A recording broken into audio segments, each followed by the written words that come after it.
Welcome to this explainer. Okay, today we're going to break down exactly why you might be dealing with that annoying daily digestive discomfort, and, more importantly, how you can actually fix it using 5 super simple evidence-based habits.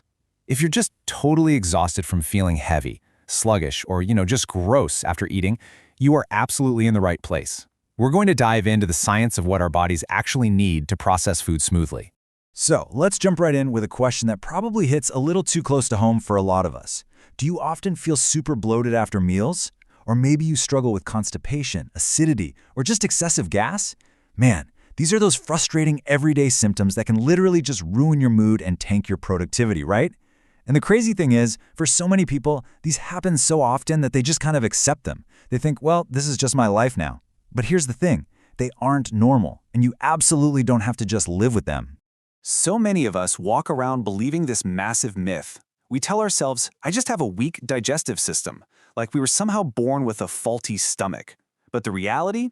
The reality is completely different. Your stomach isn't broken.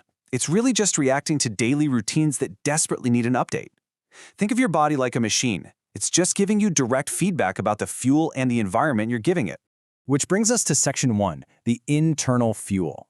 Let's talk about diet and hydration. The first really crucial point comes down to one specific target, and that's 25 to 35. See, most adults need 25 to 35 grams of fiber every single day just for their digestive system to function properly. But the data?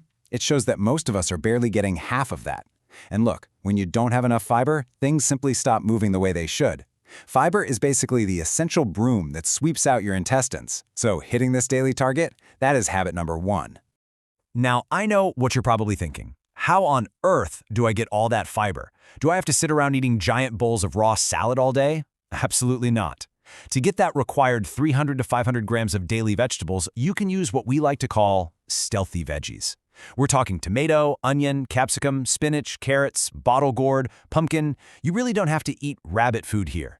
You can so easily reach your goals by just hiding these everyday ingredients in your dals, curries, subzis, or even blending them up into a nice, thick gravy.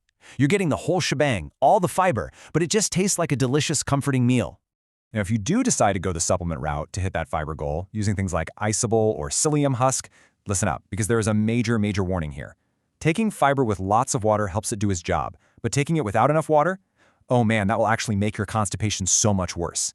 Think about it. Fiber absorbs liquid like a giant sponge. If there's no liquid in your gut to absorb, it literally just turns into a concrete roadblock.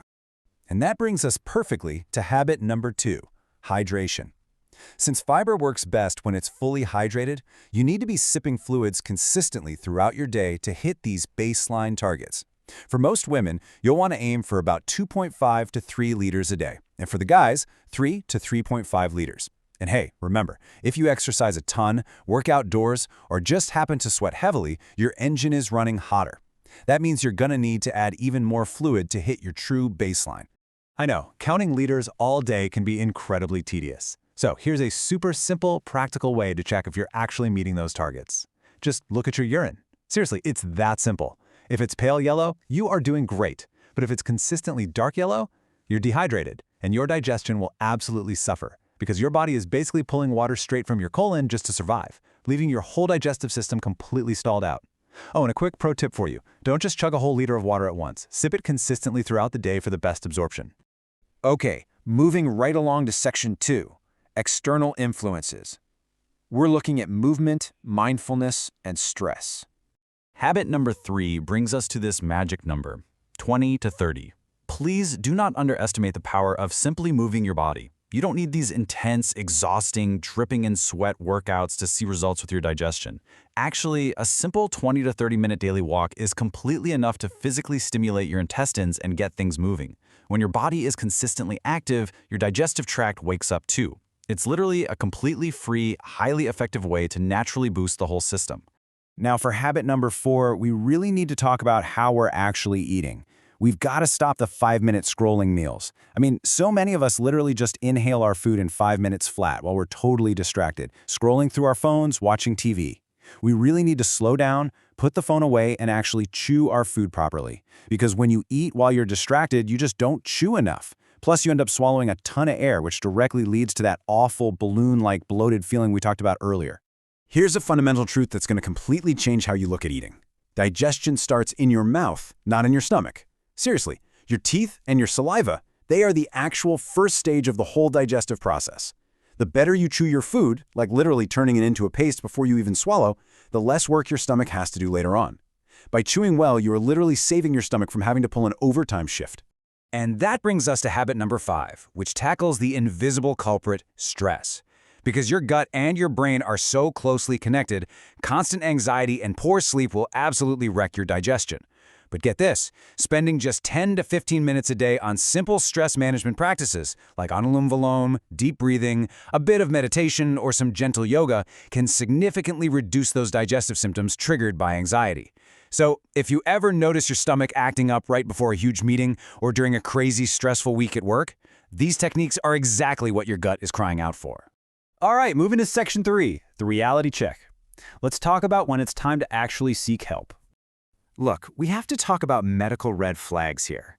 If you're experiencing things like severe abdominal pain, blood in your stool, unexplained weight loss, persistent vomiting, or honestly, if your digestive problems just continue for weeks even after adopting the healthy habits we just went over, well, it's time to stop the home remedies. Not every single issue can be solved by eating more carrots, right? If you have these symptoms, you absolutely must consult a qualified doctor to rule out anything more serious. But for everyone else, before you go opening your wallet for those wildly expensive detox drinks or trendy supplements, I want you to reconsider the boring basics. Look, probiotics can for sure be helpful for some folks, but they are not a magic substitute for a healthy lifestyle. Before you drop your hard-earned cash on miracle pills or detox teas, just remember, mastering the basics, getting enough fiber, staying properly hydrated, moving your body daily, and being mindful, that's going to have a much, much bigger impact on your overall gut health. As we wrap up this explainer today, I want to leave you with a direct challenge. Which of these 5 simple habits are you going to fix today? Are you going to drink a little more water, commit to a 20-minute walk, or maybe just try chewing your food without scrolling on your phone? Pick just one to start. Because honestly, if your gut is the main engine that dictates your mood, your energy, and even your overall lifespan, can you really afford to keep running it on bad habits?